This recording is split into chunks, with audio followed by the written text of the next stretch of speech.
Se cumplen 20 años del que es considerado como el peor atentado terrorista en Estados Unidos. Este pasó a la historia como el 11S. Ese 11 de septiembre del 2001, en una soleada mañana, 2 aviones comerciales fueron secuestrados y estrellados contra el World Trade Center en la ciudad de Nueva York. Otro avión fue impactado contra la sede del Pentágono en la ciudad de Washington y un cuarto avión impactó contra el terreno en una zona rural del estado de Pensilvania. El 11S dejó cerca de 3.000 personas muertas, 2.753 aproximadamente murieron en el ataque a las Torres Gemelas y unas 1.106 permanecen sin ser identificadas. De hecho, 2 cuerpos fueron identificados hace un par de semanas, sí, 20 años después. Fue un cambio de página en la historia mundial porque vendrían muchos acontecimientos a partir de eso.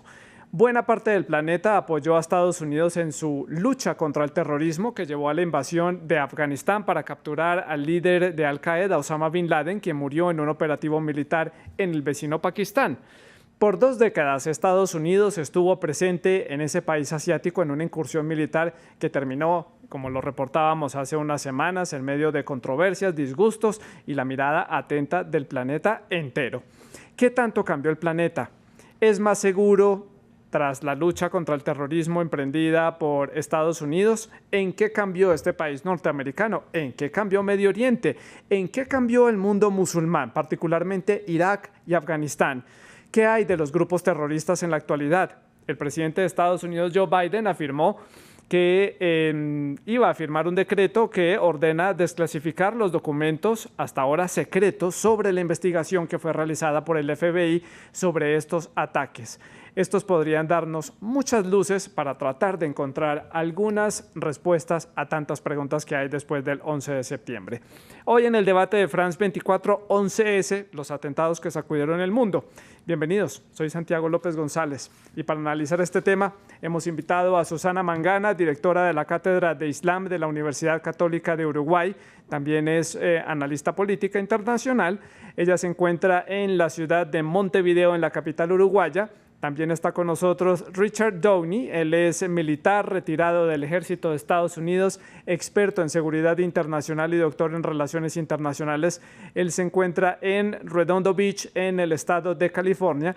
Y aquí, en el estudio de France 24, me acompaña Caroline Alarcón, antropóloga y docente colombiana. Se encuentra conmigo aquí en el estudio. Bienvenidos a los 3. Ustedes también, los televidentes, son parte de esta conversación a través de las redes sociales. Ustedes pueden dejar sus comentarios, también todas sus preguntas, sus inquietudes en las cuentas de Facebook, de Twitter y de Instagram. Estamos como @France24. _ES, @Santilogo, que es mi cuenta personal. Deje los comentarios con el numeral El Debate F24. También hay una encuesta en línea en este momento para que ustedes dejen sus impresiones. La pregunta está relacionada con qué estaban haciendo ustedes cuando ocurrieron los ataques del 11 de septiembre en la ciudad de Nueva York. Es sin duda un momento que todos recordamos, todos los que tenemos memoria recordamos en detalle qué estábamos haciendo en ese momento, ese día, a esa hora. Pues vamos a comenzar entonces con el debate. Comienzo aquí en el estudio con Caroline. Gracias por estar con nosotros aquí en el estudio. ¿Y cómo cambió el mundo desde entonces? Yo ya mencionaba que comenzó una nueva página en la historia de la humanidad. ¿Cómo lo vio usted? Bueno, buenas noches, Santiago, y muchas gracias por la invitación.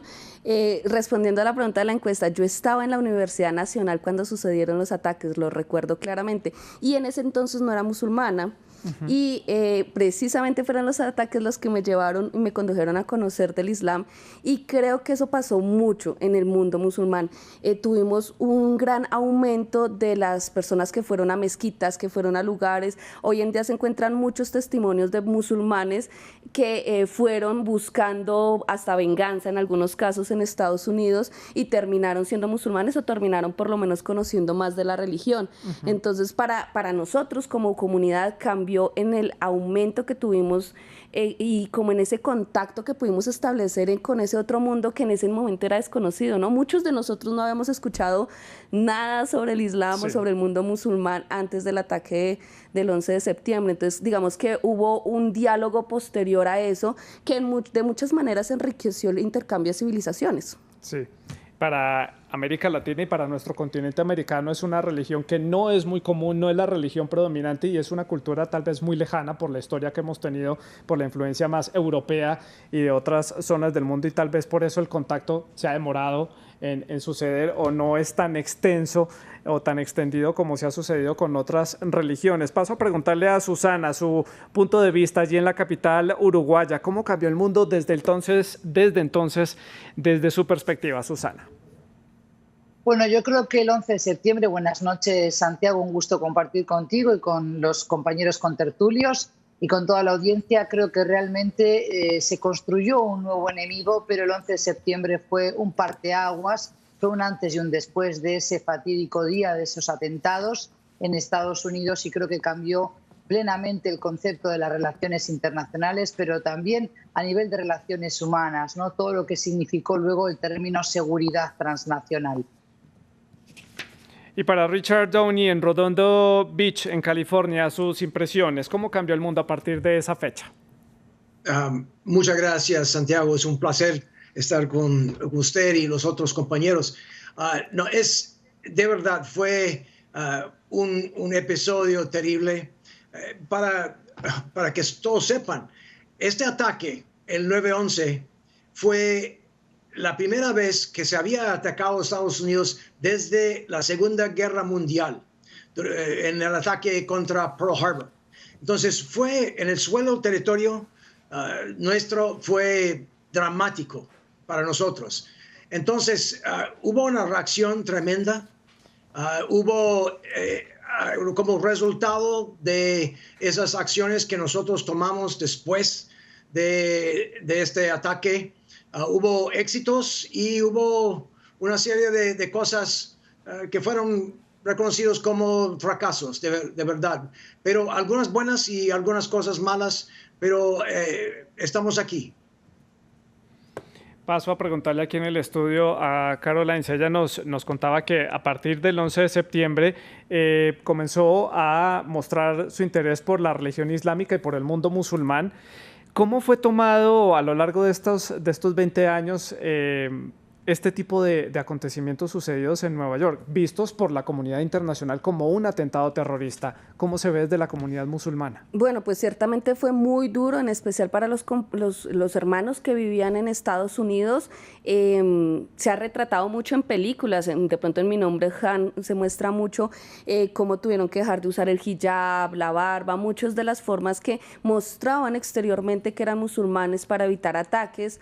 Definitivamente cambió para muchas cosas porque las mezquitas, por ejemplo, cambiaron su forma, ya no se buscaban construir con minaretes o con forma de la mezquita tradicional oriental, sino más como edificios que pudieran verse desde afuera muy neutrales, porque había un miedo real a ser atacados, había un miedo real a que pues la islamofobia creció muchísimo y en especial la islamofobia de género. Como musulmanas somos más visibles, en especial cuando decidimos usar el hijab, entonces la islamofobia de género creció tanto en ataques físicos como en discurso y además en un discurso que involucra muchas veces un racismo, porque involucra la idea de que los musulmanes todos vienen de un lejano oriente, de un Medio Oriente, de lugares externos y que no pertenecen a ciertas comunidades. Y pues refuerza la idea de que nosotros, digamos, por ejemplo en mi caso, no somos latinos, sino que somos personas ajenas a los lugares que habitamos. Y eso, digamos, dificulta muchísimo la vivencia de nuestra religión aún en todo el continente, no solo en América, en Estados Unidos, sino en todas las Américas, porque nos bloquea la libertad de vivir plenamente, sobre todo en las partes externas de nuestra religión. Claro. Interesante punto de vista. Susana, en la ciudad de Montevideo, le pregunto por el gran protagonista de esta historia, que fue el grupo Al-Qaeda y su líder Osama Bin Laden. 20 años después, ya sabemos obviamente, Osama Bin Laden falleció en este operativo militar en Pakistán, pero ¿en dónde está Al-Qaeda en este momento en el orden del terrorismo internacional? ¿Se ha diezmado? ¿Qué posición tiene? ¿Qué tan fuerte está? Bueno, evidentemente sí. Yo creo que se ha visto debilitado por estos 20 años de guerra global contra el terror, la presencia también tan abusiva, podríamos decir hoy, después de lo que ha significado el fracaso de esa intervención de la coalición de fuerzas comandada por Estados Unidos, pero no solo, hubo fuerzas también, tropas de estados integrantes de la OTAN allí en Afganistán. Entonces asestaron un gran golpe o varapalo a lo que es Al-Qaeda, que todavía tiene sus facciones, por ejemplo, en el Magreb islámico, en el norte de África, o también seguía operativo hasta hace bien poco, por ejemplo, en Yemen. Es decir, en aquellos estados fallidos, en aquellos países donde hay una institucionalidad débil, Santiago, es donde pueden proliferar este tipo de grupos de insurgentes. Evidentemente, Al-Qaeda sigue siendo, por lo menos su ideología, su modus operandi, sigue siendo un ejemplo a emular por otros grupos como, por ejemplo, Al-Shabaab, podemos tener en Somalia, o Boko Haram en Nigeria. Lejos de bajar la guardia, tenemos que estar atentos, sobre todo por lo que significa ahora la llegada otra vez al poder del grupo talibán, que también secundan este tipo de ideología que en Occidente seguimos viendo como extremista, y yo prefiero llamar como literal, muy rigorista, y que evidentemente hay una línea roja muy delgada que se cruza muy fácilmente para empuñar las armas en contra de intereses occidentales. Richard, en California, en Estados Unidos, 20 años después, ¿Al-Qaeda sigue siendo una amenaza para Estados Unidos, pese a que ya han retirado las tropas de países como Irak, como Afganistán? ¿Sigue siendo una amenaza para este país norteamericano? Sí, nosotros todavía estamos preocupados por Al-Qaeda. Por ejemplo, durante las negociaciones en Afganistán con el Talibán, uno de los requisitos fue que el Talibán no tenga relación o no ofrezca santuario a Al-Qaeda en Afganistán. Por supuesto, como hemos visto en las últimas semanas, con la toma de Kabul, el Talibán dejaron libre miles de yihadistas, inclusive como 2,000 de Al-Qaeda. Entonces, estamos preocupados por lo que va a pasar. La verdad es que ya que hemos salido de Afganistán, la posibilidad de atacar a los yihadistas, si vayan a tener un surgimiento ahí, va a ser difícil. Entonces, es todavía una pregunta muy grande para nosotros, a ver si el Talibán vaya a cumplir con su promesa o no. Si vayan a hacer santuario para yihadistas por todas partes del mundo, o si vayan a resistir esa posibilidad. Y es una pregunta todavía, pero nosotros sí, todavía estamos preocupados no solamente por la posibilidad de un ataque por parte de Al-Qaeda en Afganistán, pero muchas otras partes del mundo. Caroline, usted me puede dar la perspectiva del otro lado de la moneda, y es desde el mundo musulmán cómo se ve a estos grupos como el Talibán o como Al-Qaeda, que es pues el directamente responsable de estos hechos ocurridos el 11 de septiembre. Mira, dentro de nosotros ha habido un cambio muy importante, y es el debate interno. Hace 30 años no se hablaba de yihad, digamos, en las mezquitas o algo así. Era un tema que pasaba desapercibido. Hoy en día cualquier musulmán de a pie se sabe la etimología de la palabra, sabe la diferencia entre yihad mayor, yihad menor, y hay un discurso construido al respecto. Entonces, cuando nosotros empezamos estos análisis, las personas pueden empezar a tomar posiciones y empiezan a decir, bueno, este es musulmán, este no es musulmán, yo no lo veo como un hermano para mí, porque es que eso es importante. Nosotros tenemos una hermandad mundial, y cuando tú dices, bueno, es que Al-Qaeda sí es hermano mío o no, eso requiere una posición política y una posición como persona, y esos debates se están haciendo dentro de la comunidad. Como nosotros no tenemos clero, no tenemos una organización centralizada que diga sí son o no son, o es, ¿sí? Cada comunidad y cada pequeñas comunidades son responsables de tomar estas decisiones y son responsables de guiarse al respecto. La mayoría de nosotros no estamos de acuerdo con lo que ellos hacen. A mí como mujer, como musulmana, me preocupa lo que van a sufrir mis hermanas bajo el régimen talibán, porque pues es que ya tenemos unos antecedentes graves, no son cualquier cosa, que además niegan nuestros derechos como mujeres musulmanas excusándose en el Islam, lo cual es terrible para nosotras. Entonces, cuando nos preguntan sobre ellos, yo siempre digo, cada musulmán tiene derecho a tener su opinión, pero sí estamos trabajando para tener unos discursos al respecto, y sobre todo unos discursos informados que nos permitan decidir sobre bases reales. Realmente ellos no nos representan, no son lo que somos. obviamente, y no tenemos ninguna comunión con ellos, a pesar de que compartamos una religión, o no la compartamos, porque depende me gusta la palabra que usa la doctora Susana, literalismo que ellos usan acerca del Islam. Y sobre esa línea roja muy delgada que hay entre nos vamos a las armas a defender unos intereses, o si nos vamos a las armas es pero a atacar unos intereses de Occidente, más que defender unos ideales o unos conceptos religiosos. Claro, porque nosotros estamos en medio, porque nosotros, hay un discurso Medio Oriente contra Occidente, ¿no? Como tú lo acabas de mencionar, pues nosotros somos occidentales, nosotros somos hijos de occidentales nacidos acá y que representamos en gran parte la cultura acá, y también somos musulmanes. No hablar pues de los musulmanes estadounidenses que están aún más fuertes en esa línea, en medio de muchas cosas. Le pregunto a Richard, en el estado de California, en Estados Unidos, sobre la amenaza terrorista en la actualidad. 20 años después, el terrorismo se ha transformado. Lo que vimos el 11 de septiembre fue un secuestro de unos aviones, unas personas entrenadas. Incluso el mismo Osama Bin Laden dijo en su momento que las personas que perpetraron estos secuestros no tenían todavía conocimiento de qué era exactamente lo que iban a hacer hasta unos minutos antes, cuando ya estaban a bordo en los aviones, secuestrando y quitando a las tripulaciones de la cabina para poder ellos ponerse al mando de los aviones. ¿Cómo ha cambiado el terrorismo hoy en día? ¿Es distinto? ¿Al-Qaeda o estos grupos terroristas que hay en el mundo entero pueden sorprender otra vez al mundo con ataques similares? No, el mundo, gracias Santiago, el mundo ha cambiado bastante. Yo mencioné antes que después de los ataques de 9/11 hubo unos éxitos. Algunos de estos fueron la reformación en nuestro país, por ejemplo, de las comunidades de inteligencia y de la policía y fuerzas de la aplicación de la ley. Hay una mejor fusión de la inteligencia entre estas organizaciones. Otra ventaja desde entonces fue el Departamento de Homeland Defense, Seguridad Nacional, como decimos nosotros, en que hay una integración más de inteligencia y esas fuerzas de la aplicación de la ley. Y con todas las precauciones que nosotros tomamos como TSA, como cuando nosotros tratamos de abordar un avión, tenemos que pasar por los detectores metálicos y todas esas inspecciones.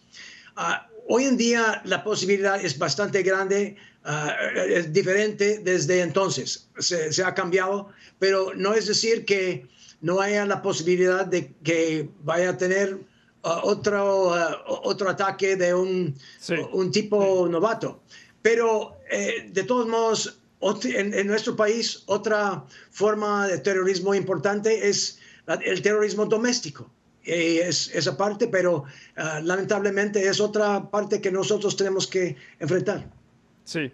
Susana, su opinión sobre esta transformación del terrorismo, punto que destaca Richard del terrorismo interno y el terrorismo transnacional, por supuesto, que es lo que hemos estado presenciando a lo largo de estos años.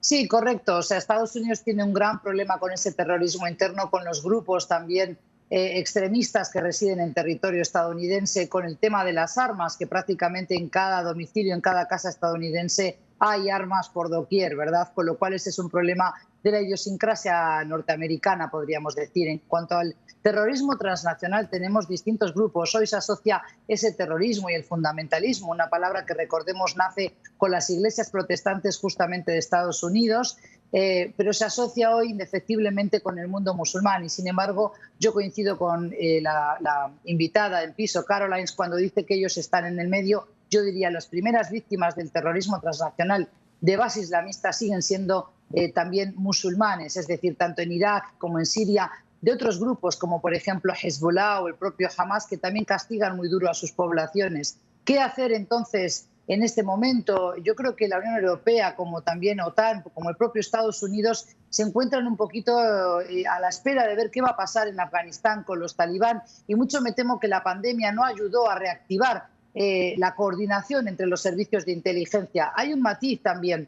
Lo que ocurrió con el 11S golpeó muy duro a Estados Unidos porque por primera vez se golpeaba al país todopoderoso, al imperio estadounidense, dentro de su propia casa por extranjeros. Ellos pudieron blindarse cerrando las puertas, negando visados, levantando muros, si se quiere, Santiago, muros también del corazón, que son los peores en derribar. En cambio, tenemos un terrorismo homegrown, ¿no? Es decir, que está hecho en casa, que se fabrica, que se produce en toda Europa, con aquellos que son ciudadanos europeos, pero que son de origen musulmán. Para el 2050 se espera que en Bélgica el 50% de la población, Santiago, sea musulmana, con lo cual allí preocupa mucho también la radicalización de jóvenes musulmanes, y yo creo que se está trabajando todavía de manera defectuosa o insuficiente en la convivialidad entre musulmanes europeos, y eso a mí me preocupa personalmente.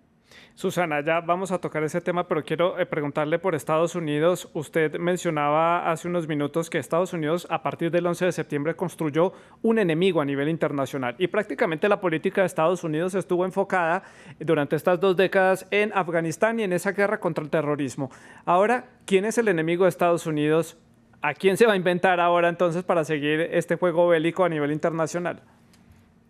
Bueno, justamente yo creo que Estados Unidos ha perdido con esta intervención. Militarmente es superior, sin lugar a dudas, Estados Unidos al armamento del movimiento talibán, pero ha sido, yo creo, que un fracaso cultural, una derrota no solo de Estados Unidos, también de Occidente. Recordemos que España, mi propio país, también acompañó esta aventura bélica en Afganistán. Hicieron falta 4 presidentes norteamericanos, billones de euros o dólares, para cambiar a unos señores barbudos por los mismos señores barbudos. Durante 20 años no se construyó educación, no se invirtió en construir la paz en Afganistán. Ahora se han quedado un poco a la espera, nos dicen a ver si van a cumplir con su promesa. Realmente es increíble que haya ese tipo de ingenuidad en la política exterior estadounidense. Yo creo que no es ingenuidad, sino que realmente es un error de cálculo, como lo suelen llamar ellos cuando uno les pregunta de frente, ¿verdad? Hace ya décadas que Estados Unidos quiere virar hacia la zona de Asia-Pacífico, pero estaba empantanado en Irak y también en Afganistán. Ahora se ha producido la retirada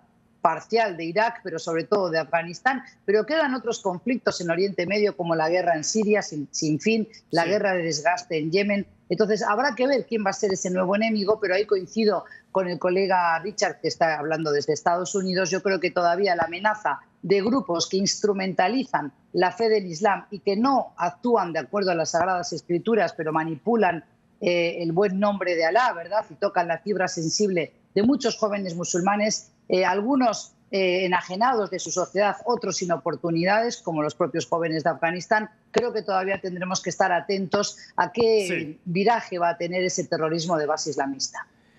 Caroline, aquí en el estudio de France 24, Susana menciona fibras de jóvenes que son musulmanes, radicalización. Puso de ejemplo el caso de Bélgica. Bueno, muchos países de Europa, Francia también ha vivido casos de radicalización y de jóvenes musulmanes. Incluso durante la guerra en Siria, muchos dejaron Europa y se fueron a Siria para combatir con el Estado Islámico y con los diferentes grupos allí.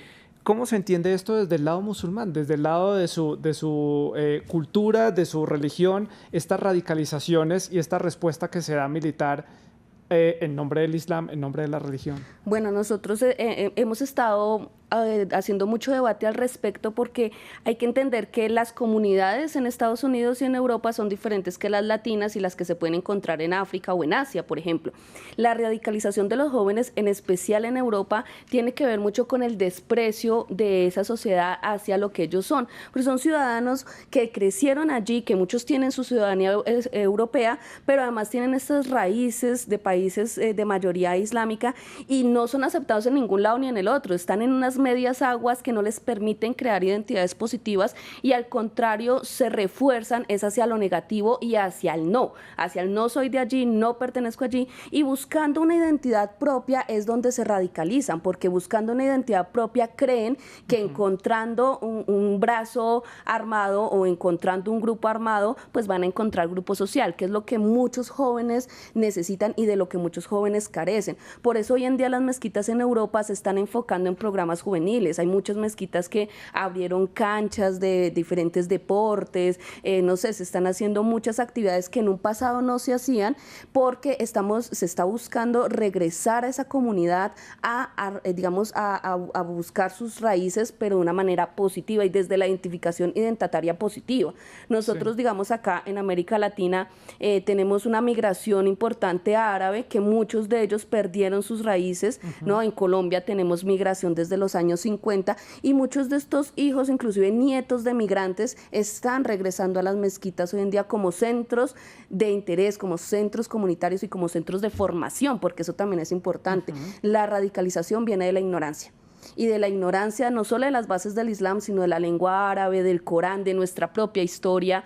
Cuando empezamos a recuperar nuestra historia, empezamos a recuperar identidades positivas. Sí. Y eso es algo muy importante que estamos creando ahora. Por ejemplo, nosotros estamos creando ya nuestras propias narrativas, nuevos discursos, libros, investigaciones propias, no solo traducciones de lo que se hace en Medio Oriente, sino de lo que nosotros estamos produciendo. Y eso tenemos la esperanza de que le produzca a nuestros hijos, a nuestros nietos, unas identidades latinoamericanas, europeas, estadounidenses, asiáticas, de la que sea, pero de manera positiva y arraigadas en nuestras tierras. Sin necesidad de emigrar. Y en su realidad. Claro, y sin necesidad de emigrar a los países de Medio Oriente, porque es que para muchos de nosotros los países de Medio Oriente no son nuestras casas, no son nuestros hogares, ni tampoco nuestros ancestros. Claro.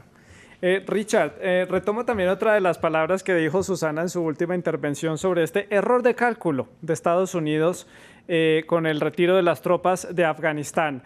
Hay mucha expectativa a nivel internacional sobre lo que pueda pasar allí. Usted lo mencionaba, si esto se puede volver un laboratorio, una cuna de entrenamiento de terroristas a futuro, si esto va a dar cabida a otros grupos que hay en la región, o cómo va a ser manejado, si verdaderamente van a respetar esos acuerdos y van a respetar las leyes internacionales. ¿Hubo un error de cálculo de Estados Unidos? ¿Otro? Yo creo que sí. Obviamente hubo y hay muchas razones buenas para que los Estados Unidos salga de Afganistán. Y eso fue la decisión por presidente Biden. Si fuera yo, yo preferiría haber dejado unos 2.500 soldados ahí para asesorar, hacer algún adiestramiento o algo así, pero con el fin de establecer la situación para que pudiéramos haber transferido los ciudadanos y los otros compañeros de Afganistán que trabajaron por las fuerzas militares durante la guerra, que pudieran haberlos transferido a otros países o Estados Unidos. Eso yo creo que hubiera sido preferible, pero no fue y ya ahora estamos fuera de Afganistán. Sí. Lo que preocupa mucho, y no solamente dentro de Afganistán, pero es como yo creo que Caroline mencionaba antes, es que la inspiración por parte de esa operación, que parecía que el Talibán, un grupo sin tecnología, sin mucha plata, armas, fueron victoriosos sobre los Estados Unidos, un superpoder. Eso lo que se ha dado en todas partes del mundo, donde hay yihadistas, es inspirar y ofrecer la oportunidad de reclutar otros terroristas yihadistas que podían llevar a cabo ataques de esa naturaleza. Entonces, yo creo que si pudiéramos haber hecho la salida de una forma más estable, con más planeación. Planificada, sí. Sí, más dedicada, hubiera sido mucho mejor, porque lo que pasó, esa operación como pasó, estábamos sorprendidos con el colapso total de las fuerzas de Afganistán. Richard, Susana, Caroline, me quedan pocos minutos para el cierre del programa. Richard, puntualmente, ¿qué falló en Estados Unidos? ¿No había evidencia de estos posibles ataques? ¿Qué lecciones aprendió después de este ataque del 11 de septiembre? Porque hay mucha especulación en que la Casa Blanca, el Pentágono, el FBI y la CIA sabían de estos ataques. Lamentablemente, ya había salido un nuevo libro sobre los documentos de Afganistán que mostraron que durante toda esa época los líderes políticos militares sabían que la fuerza militar de Afganistán no tenían la capacidad que se pronunció que tenían, y no hubo lealtad al gobierno porque el gobierno de Afganistán no habían proveído servicios ni a las fuerzas militares ni a su pueblo. Claro. Entonces la lección aprendida es: hay que ser más realístico con nuestros objetivos de tratar de crear una nación. Me quedan 2 minutos para cerrar el programa. Susana, conclusión, desde su perspectiva, ¿qué va a seguir de aquí en adelante? ¿Qué dejó el 11 de septiembre para la posteridad en Estados Unidos ante el escenario en el que nos estamos enfrentando ahora con un Afganistán ahora liderado por el Talibán? Bueno, yo lo que creo es que todavía persiste una brecha muy grande entre eso que llamamos de alguna manera muy simplista mundo occidental y mundo musulmán o el mundo árabo-islámico. Yo lo que me gustaría que siguiera de aquí en más es tomar conciencia de que es importante apostar a un acercamiento. Son 2.000 millones de musulmanes en el mundo, están presentes en los 5 continentes. Tenemos también un Islam de corte latinoamericano, es decir, personas que abrazan la fe del Islam, que se reconocen como musulmanes, como Carolines, desde Colombia hasta la Patagonia, pero también personas que han inmigrado a nuestro continente. Es imperativo que los conozcamos mejor. Sí. Las lecciones aprendidas de lo que ha ocurrido con el 11S, pero también con Afganistán, es que es fácil invadir un país, conquistarlo militarmente, pero difícil conquistar los corazones de un pueblo. Y es ahí donde tenemos que trabajar, en acercar culturas, porque yo, contrario a lo que dijiste al principio, pienso que no son tan alejados a nosotros. Los musulmanes son la tercera religión revelada monoteísta y tienen realmente muchísimas similitudes con las otras 2 religiones abrahámicas, judaísmo y cristianismo, solo que nosotros hemos hecho el divorcio entre Iglesia y Estado, ellos no. Pero es importante tenderles la mano, pero también saber arrinconar a los extremistas, que son los que realmente violentan la escena internacional, pero son, por suerte para todos nosotros, una minoría, muy ruidosa, pero son una minoría al fin. Carolines, rápidamente para el cierre, su conclusión. No, pues necesitamos, a partir del 11 de septiembre nos mostró que necesitamos más diálogo, más conocernos entre todos, dejar los estereotipos y dejar de pensarnos en binomios, occidente, oriente, hembra, macho, y pensar más bien desde la pluriculturalidad, desde la multiplicidad de lo que somos, para entablar diálogos de pares y no desde esos estereotipos que muchas veces nos formamos. Todos estamos en todos lados y habitamos el planeta. Sí. Susana, Richard y Carolines, muchas gracias por haber estado con nosotros en el debate y a ustedes muchas gracias por la sintonía. Sigan en France 24.